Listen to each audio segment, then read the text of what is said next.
আজকে সকালটা একটু ব্যস্ততার মধ্যে দিয়ে শুরু করেছি, কারণ এক কথায় বলতে গেলে আজকে আমরা একটু বাইরে ঘুরতে যাব আর টুকিটাকি একটু কেনাকাটাও করব।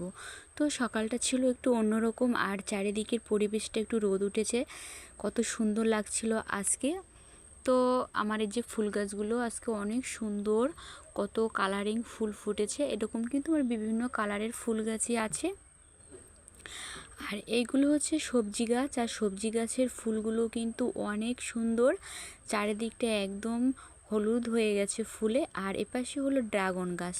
তো সকালবেলা কিন্তু বাড়ির চারিপাশের ফুল গাছ বলো, সবজি গাছ বলো, ফলের গাছ বলো, যে গাছই বলো না কেন আমার কিন্তু বেশ ভালো লাগে। তো সকালবেলা একটু সময় পেলেই আমি কিন্তু সমস্ত গাছগুলো এক নজরে একটু ঘুরে দেখার চেষ্টা করি। তো এগুলো দেখলে কিন্তু আমার মনেও কিন্তু একটা আলাদা শান্তি জাগে। তো এই যে রাস্তায় চলে এসেছি, রাস্তায় কিন্তু দেখো শীত কিছুদিন পরেই কিন্তু শীতের সিজন চলে আসবে, তখন কিন্তু এই ধান ক্ষেতটা একদম পুরো সবুজে ভরে যাবে।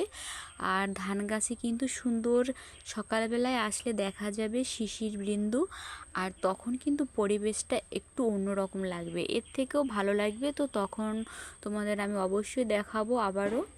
এখন চলে এসেছি বাড়িতে, আর আজকে হচ্ছে হাঁসের ডিম রান্না করব। হাঁসের ডিমটা কিন্তু আমরা পছন্দ করি খেতে, আর হাঁসের ডিমের ভুনা করব।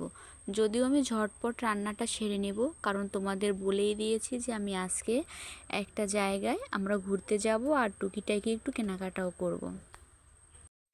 তাই একটু ঝটপট আমি রান্নাবান্নাও সেরে নিচ্ছিলাম। তো অনেক দিন হচ্ছে আমাদের ডিম খাওয়া হয় না, তো আজকে ভাবছি যে আজকে একটু ডিম খাবো। প্রতিদিন মাছ বা বিভিন্ন রকম সবজি খেতে খেতে একদম একটা অবস্থা খারাপ হয়ে যাচ্ছিল। তো অনেক দিন পরে কিন্তু ডিম খেলে এভাবে রান্না করে ভালোই লাগে। তো আজকে আমি ডিমের ঝোল রান্না করছি আর মাখো মাখো করে। তো এদিকে আমার রান্নাটা কিন্তু প্রায় দেখো শেষ হয়ে গেছে। আর আমাদের পরিবারে আমরা অল্প লোকজন, তাই হচ্ছে আমাদের অল্প রান্না করলেই হয়ে যায়। আর চিংড়ি দিয়ে হচ্ছে গাছের চাল কুমড়া রান্না করব, যদিও আজকে আমি একটু প্রচুর ব্যস্ত, তাই জন্য তোমাদের আমার গাছের চাল কুমড়ো কাটা দেখাতে পারলাম না। বন্ধুরা, তোমরা কিন্তু যারা আমার আগের ভিডিও দেখেছো তারা কিন্তু দেখেছো যে আমি গাছ থেকে কত সুন্দর কতগুলো চাল কুমড়া কেটে নিয়ে আসি।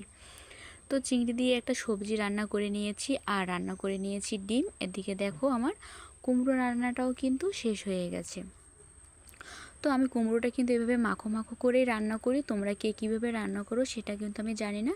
আমি যেভাবে রান্না করি তোমাদের মাঝে সেভাবে শেয়ার করি। আর এদিকে দেখো রান্না শেষ করে ঝটপট কিন্তু আমি রেডি হয়ে নিয়েছি, আর এখন কিন্তু রেডি হয়ে বেরিয়ে পড়েছি ঘুরতে যাওয়ার উদ্দেশ্যে। তো আজকে আমি, আমার মেয়ে আর আমার বড়বাবু তিনজন মিলে এই যে আমাদের গ্রামের রাস্তায় কিন্তু প্রথমেই ভ্যানে উঠে যেতে হয়। তো এদিকে দেখো গ্রামের রাস্তায় আমি ভ্যানে উঠে যাচ্ছি, আর দুপাশে রাস্তার তোমরা একটু পরিবেশটা দেখো কতটা সুন্দর লাগছিল। এদিকে তারপরে আমরা অন্য রাস্তায় চলে এসেছি। আমাদের বাড়ি থেকে কিন্তু আমরা যেখানে আজকে যাব সেখানে কিন্তু ভ্যানে করেই যেতে হয়। আর এরকম কিন্তু খোলামেলা গাড়িতে গেলে চারিদিকের পরিবেশটা যতটা উপভোগ করা যায় ততটা কিন্তু সুন্দর দেখতে লাগে। তোমরা দেখো যে এই যে গ্রামের মেঠো পথগুলো, চারিদিকে সবুজ শ্যামল গাছপালা, কত সুন্দর লাগছে পরিবেশটা। তোমাদের সঙ্গে কথা বলতে বলতে কিন্তু আমরা মেইন রোড মানে বড় রাস্তাতে চলে এসেছি। আর এটা হচ্ছে বড় রাস্তা, আর আমরা প্রায় কাছাকাছি চলে এসেছি।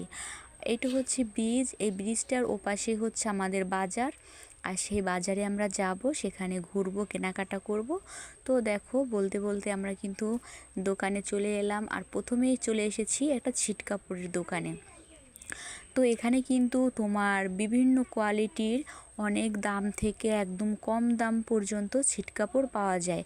তোমার যে কোয়ালিটি চাই সব কোয়ালিটিরই ছিট কাপড়, শুধু এটা কিন্তু শুধু ছিট কাপড়েরই দোকান। তো এখান থেকে আমি একটা ছিট কাপড় পছন্দ করে নিয়েছি, সেটাও এখন নিয়ে নেব। এই যে লাল কালারের ছিট কাপড়টা। তো ঝটপট করে সব কিছুই কেনাকাটা করব, তারপরে বন্ধুরা তোমাদের কিন্তু আমি বাড়িতে গিয়ে অবশ্যই দেখাবো যে আমরা কি কি কেনাকাটা করেছি। আর এদিকে দেখো এই যে আমার পৃথা সোনা চুপচাপ বসে বসেও দেখছে, আর আমাকে বলছে মা তুমি এই কালারটা নাও বা ওই কালারটা নাও। ওর চয়েস মতোই যাই হোক একটা কাপড় কিনে নিয়েছি। তারপরে এসেছি বাচ্চাদের যে রেডিমেড দোকান সেখানে। এখানে এসে ওর জন্য কিছু গরমের জামা কাপড়ও কিনবো। আর হচ্ছে এখানে কিন্তু এই গার্মেন্টস দোকানটায় কিন্তু লেডিস বলো, তারপরে হচ্ছে বাচ্চাদের বলো, বড়দের, ছেলেদের বলো, সব কোয়ালিটির কিন্তু জামা কাপড় পাওয়া যায়। আর এখন হচ্ছে তোমাদের দাদা ভাইয়ের জন্য দুটো গেঞ্জি চয়েস করে নিচ্ছিলাম। তো অনেক ভালো দিনটা কাটলো। আর আজকে কিন্তু আমাদের অনেকটা রাত হয়ে গেছে কেনাকাটা করতে করতে। তো আমরা কিছুটা খাবারের দোকানে এখন খিদে পেয়ে গেছিলো, খাবার খেতে এসেছি আর সোজা খাবার নিয়ে চলে এসেছি বাড়িতে, কারণ বাড়িতে এসেই খাবারটা খেলে বেশি ভালো হবে। তাই দেখো, এই যে বাড়িতে এসে আমরা কিন্তু সব ধরনের খাবার নিয়ে এসেছি। এটা হচ্ছে মেয়ে খাবে আর আমাদের জন্য অন্য খাবার নিয়ে এসেছি। তো আজকে তোমাদের দেখিয়ে দেব যে কি কি কেনাকাটা করলাম।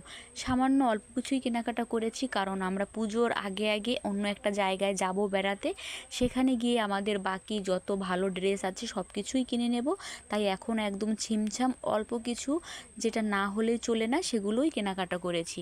তো বন্ধুরা, আমরা কোথায় যাব পূজার আগে তোমাদের কিন্তু সেটা অবশ্যই জানাবো, তোমরা দেখতেই পারবে। তবে এখন বললে কিন্তু মজা থাকবে না, তাই পরে তোমাদের জানাবো। তো এভাবে এক এক করে কিন্তু আমার মেয়ে তোমাদের সমস্ত কিছু দেখিয়ে দিচ্ছে, আর তোমরা কিন্তু বলবে যে আমাদের এই সাধারণ সিম্পল জিনিসগুলো কেনাটা কেমন হয়েছে।